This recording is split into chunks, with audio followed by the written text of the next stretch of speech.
Good morning, Michael Masserang here again, and today I'm doing an inspection for a real estate agent that calls me quite often.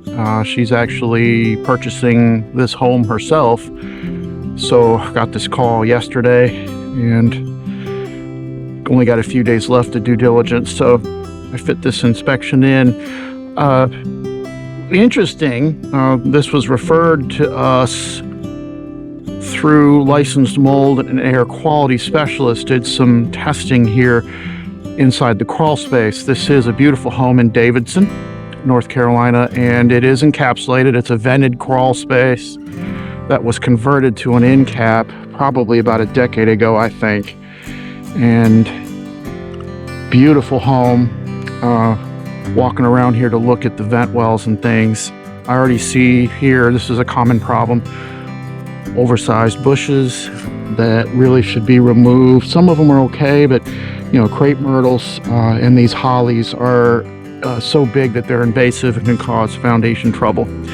And we really need to make sure every homeowner should have small plants. These look good here. This is an example of what plants should look like in any flower bed in this part of the country. We see here the vent wells. They need to be serviced, of course, dug out a little bit deeper and some pea gravel put in the base. Common issue with below grade crawl spaces that have a lot of vents. You have vent wells, and that helps to keep the water out of the foundation, out of the crawl space. Here again, another plant that's pretty invasive. These bushes should also be removed and smaller plants put in its place. These, of course, are invasive. These are huge. These hollies need to be removed and the stumps ground out before we have foundation trouble. All these bushes here also should be removed. So we're gonna go into the crawl space. It is encapsulated, and add some light here.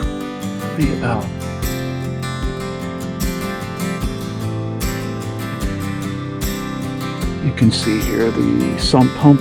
Sump pump was installed, and we have some drain tiles connecting the sump pump.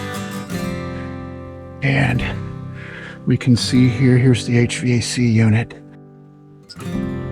You can see here we're running a Santa Fe commercial dehumidifier. This is a 90 pint.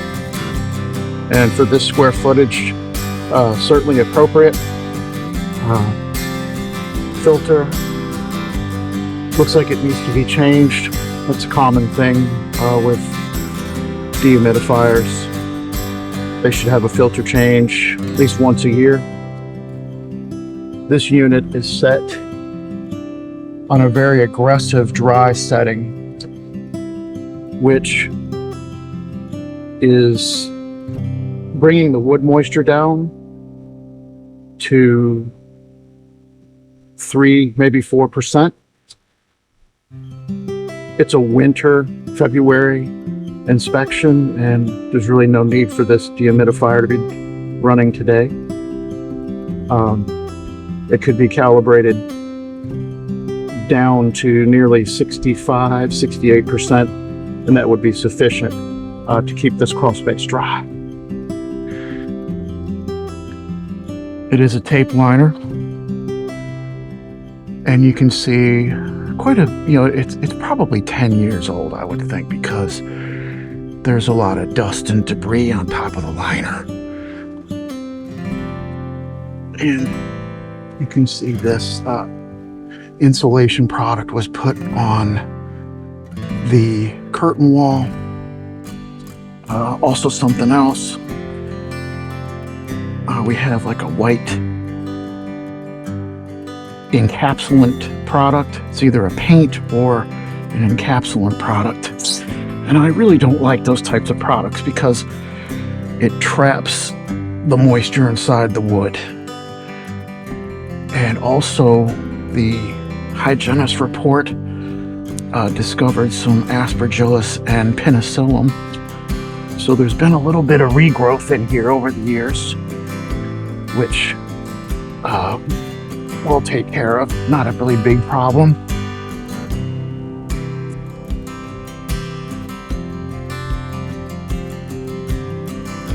But crawling around here, yeah, more of this. You can see how this foam board that they put, it's more like it's just an insulation really, on the walls, and it's really hard to do termite inspections. I mean, you do have the safety gap here that we have.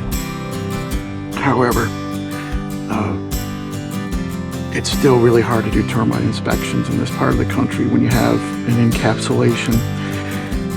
Also, no air exchange, and I can certainly smell the liner and the stale air that's in this crawl space. And that's another challenge with encapsulations, is you're not getting any air exchange.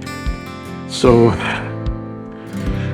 what we're gonna do here, obviously, is, I mean, we can retrofit this. There's enough here to work with where we can re-clean the floor system, get rid of the aspergillus and penicillium that has regrown. Can't even really see it, but the test was certainly positive for it. And we'll show that page up on the screen for you to see. And we're gonna clean this entire liner up, get rid of all this construction debris, and do a good clean out, and perhaps even convert this back to controlled ventilation to get some fresh air exchange in this crawl space. Restore the natural stacking effect that this house was built to do, which is another huge issue with encapsulated crawl spaces. It changes the building dynamic of how this house was built, and changes how it ventilates. So we're definitely going to try to make this a better crawl space and ensure the healthy home qualities of this house. And if you have any questions about encapsulations, controlled ventilation, liners, vent wells, outside drainage, plants, you can certainly give me a call at the number at the bottom of your screen, and we can have a phone consultation or perhaps come visit your home. But again, this is Michael Masserang on a real estate inspection in Davidson, North Carolina. We appreciate you joining us, and we look forward to seeing you on the next one. Take care. Have a great day. Thank you.